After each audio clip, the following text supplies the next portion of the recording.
Hello everyone, আমি ঝুমুর। আমার নতুন একটি ভিডিওতে আপনাদের সকলকে স্বাগত জানাই আর দিয়ে জানাচ্ছি অনেক অনেক ভালোবাসা আমার তরফ থেকে। তো আজকে সকালটা ছিল মেঘলা মেঘলা, বিড়ালটা কেমন ছাদে বসে রোদ পোয়াচ্ছে শুধুমাত্র ঠান্ডা লাগছে বলে। তো আজকে হাওয়াও দিচ্ছিল, সঙ্গে ছিল মেঘলা মেঘলা, মানে হালকা রোদ উঠেছে। আচ্ছা, শীতের সময় যদি ভালো করে রোদ না ওঠে তাহলে ভালো লাগে?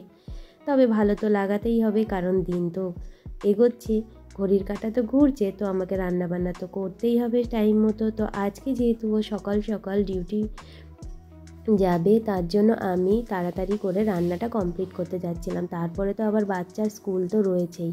তো প্রথমেই আমি যেহেতু আজকে বোয়াল মাছটা রান্না করব, তাই বোয়াল মাছগুলোকে ভালো করে ধুয়ে আমি কিন্তু লবণ হলুদ আর একটু কাঁচা তেল মাখিয়ে রাখলাম। সঙ্গে নিয়েছি একটা বেগুনের টুকরো, যেহেতু আজকে আমি ডাল করছি তাই বেগুনটা ওকে ভেজে দেব।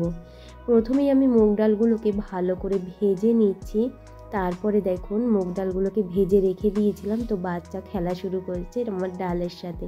ডালটাকে ভিজিয়ে দিলাম আধ ঘন্টার জন্য। এদিকে আমি সবজিগুলোকে ভালো করে কেটে ধুয়ে নিয়েছি, একদম পরিষ্কার করে ধুয়ে নিয়েছি, কারণ পালং শাকে অনেকটাই বালি থাকে। মাছগুলোকে যখন আমি ভাজা বসিয়ে দিয়েছিলাম তখন দেখলাম অনেক তেল ছেড়েছে মাছ থেকে, তাই আগেই আমাকে শাকের তরকারিটা করতে হলো, কারণ মাছ থেকে যে পরিমাণ তেল ছেড়েছে তা দিয়ে আমাকে মাছের ঝোল করতে হবে, কারণ ওটাকে আমি অন্য কোনো জায়গায় ব্যবহার করতে পারবো না আজকে। তো আমি প্রথমে শাকের ঝোলটা বসানোর জন্য আলুটা অল্প একটু সেদ্ধ হয়ে গেছিলো, তখন সবজিটা দিয়ে দিয়েছিলাম, আর সবজিটা সামান্য একটু সেদ্ধ হয়ে যাওয়ার পরে আমি এখানে পালং শাকগুলো সব কিন্তু দিয়ে দিয়েছি। সমস্ত সবজি যখন বেশ নরম হয়ে গেছে তখন আমি এখানে লবণটা কিন্তু অ্যাড করে দিয়েছিলাম। সঙ্গে কয়েকটা কাঁচা লঙ্কা চিড়ে দিয়েছি সামান্য একটু ঝাল হওয়ার জন্য। সবজিটা যখন ভালো করে নেড়ে চেড়ে নরম হয়ে গেছিলো তখন কিন্তু নামিয়ে দিয়েছিলাম, আর তারপরে আমি এটাকে সম্বার দিয়েছি আরেকবার। তো সোমবারে দিয়েছিলাম আমি বড়ি, সঙ্গে ছিল একটু কালো জিরে আর শুকনো লঙ্কা। তো শীতের সময় যে কোনো সবজিতে একটু বড়ি দিলে বেশ ভালোই লাগে। তো আজকে বিকালে আমি ওকে পার্কে নিয়ে গেছিলাম, তো পার্কে গিয়ে ও তো ভীষণ মজা করেছে।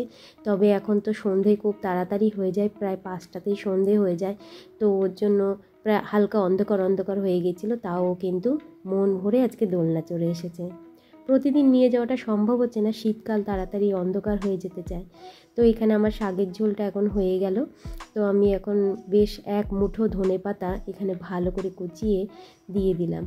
তো আমি নামানোর আগে একটুখানি মিষ্টি দিয়েছিলাম। যদি কেউ এইভাবে শাকের ঝোল করেন তাহলে কিন্তু এখানে মিষ্টিটা দিতেও পারেন, নাও দিতে পারেন, তবে মিষ্টি দিলে আমাদের খেতে একটু পছন্দ হয়, তার জন্য আমি এখানে কিন্তু মিষ্টিটা দিয়েছিলাম।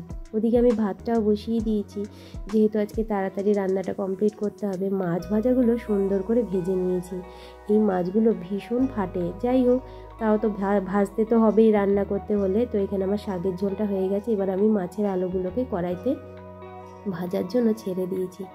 লবণ হলুদ দিয়ে প্রথমে আমি আলুগুলোকে ভালো করে নেড়ে চেড়ে নিয়ে একটা টমেটোকে ভালো করে চটকে কিন্তু আমি এই তরকারিতে মানে আলুতে দিয়ে দিয়েছিলাম। টমেটোটা যখন ভালো করে গলে যাবে, সামান্য একটু আদাও এখানে কিন্তু আমি গ্রেট করে দিয়েছি। মশলার ভিতরে বিশেষ কিছু দেব না, দেব হচ্ছে একটুখানি জিরে গুঁড়ো আর একটু শুকনো লঙ্কা। জিরে আর শুকনো লঙ্কা যত মশলাই আমি গুঁড়ো ব্যবহার করি, আমি কিন্তু বাড়িতেই গোটা মশলা ভালো করে ধুয়ে রোদে শুকিয়ে নিয়ে আমি কিন্তু মিক্সার গ্রাইন্ডারে সব বানিয়ে নিই। তো এখানে টমেটোটা যখন ভালো করে গলে যাবে আর তেল ছেড়ে দেবে, তারপরে কিন্তু এখানে আমি জিরে আর একটুখানি শুকনো লঙ্কা এখানে অ্যাড করে দেবো। এই যে আমার টমেটো প্রায় ভালো মতোই গলে গেছে। এইবার আমি এখানে একটু জিরে আর শুকনো লঙ্কা এবার দিয়ে দিচ্ছি।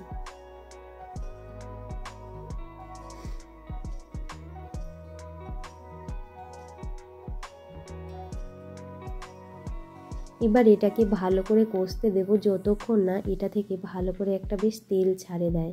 তেলটা ছেড়ে দিলেই তারপর এখানে জল দিলে তরকারির স্বাদটা কিন্তু অনেকটাই ভালো হয়। তো এই যে এখানে এখন বেশ ভালো করে কষে গেছে, আমি কিন্তু এখানে প্রথমে একটু জল দিয়ে মশলাটাকে ভালো করে চারিপাশ থেকে কাচিয়ে আমি ভালো করে মিশিয়ে দিচ্ছি। তারপরে আমি এখানে পুরো জল, মানে যতটা আমি ঝোল করতে চাই ততটা ঝোল এখানে আমি বানিয়ে নেব।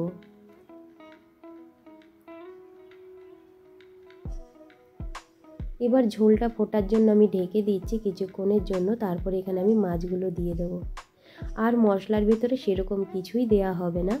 এবার মাছগুলোকে ছেড়ে দেওয়ার পরে নামানোর আগে সামান্য একটু গরম মশলা দেওয়াও যায়, নাও দেওয়া যায়, তবে আমি আজকে কিন্তু সামান্য একটু গরম মশলা এখানে দিচ্ছি, মানে একেবারেই সামান্য। আর যেহেতু আজকে আমার আলু একেবারেই কম, মানে ঘরে 4টে আলু ছিল, তাই দিয়েই আজকে আমার 2টো সবজি হচ্ছে। তো আমি আলু আজকে 2টোর জায়গায় একটা মাত্র আলু আমি কিন্তু ঝোলে মানে ম্যাশ করে দিয়েছিলাম, ঝোলটাকে একটু গাঢ় করার জন্য। তো আমার মাছের ঝোলটা হয়ে গেছে, এটাকে আমি এখন নামিয়ে নিচ্ছি। এরপরে আর একটাই রান্না থাকবে, সেটা হচ্ছে মুগ ডাল। তো মুগ ডালে আমি দিয়েছিলাম একটু গাজর, একটু ফুলকপি, সঙ্গে ছিল একটু কাজু কিশমিশ, আর হচ্ছে জিরে শুকনো লঙ্কা, আর হচ্ছে একটু আদা দিয়েছিলাম সোমবারে।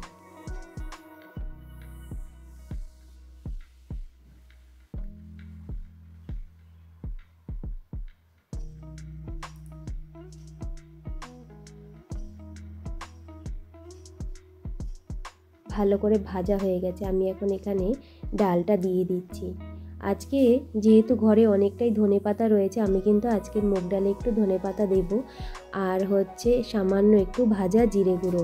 চিনি আজকে আমি দিচ্ছি, অন্যান্য দিন চিনি দিই না, কিন্তু আজকে কিন্তু আমি একটু চিনি এই ডালে অ্যাড করছি। আর নামানোর পরে একটু ঘি দিয়ে দেবো। তো এই তো হয়ে গেল আজকের আমার দুপুরের রান্না বান্না। তো আজকের মেনু তো আমার কমপ্লিট হয়ে গেল। তো আজকের মেনুতে ছিল আমার গরম গরম ভাত, সঙ্গে ছিল একটি কাঁচা লঙ্কা, আর ডাল দিয়ে খাওয়ার জন্য ভেজেছিলাম পাঁপড়, আর এদিকে ছিল হচ্ছে বড়ি দিয়ে পালং শাকের ঝোল, সঙ্গে ছিল 1 বাটি ভেজ মুগ ডাল, আর ছিল বোয়াল মাছের তরকারি, যেটা আলু আর টমেটো দিয়ে সামান্য একটু জিরে দিয়ে বানানো। তো আজকের মতো আসি, দেখা হবে আবার কালকে নতুন একটি পর্বে।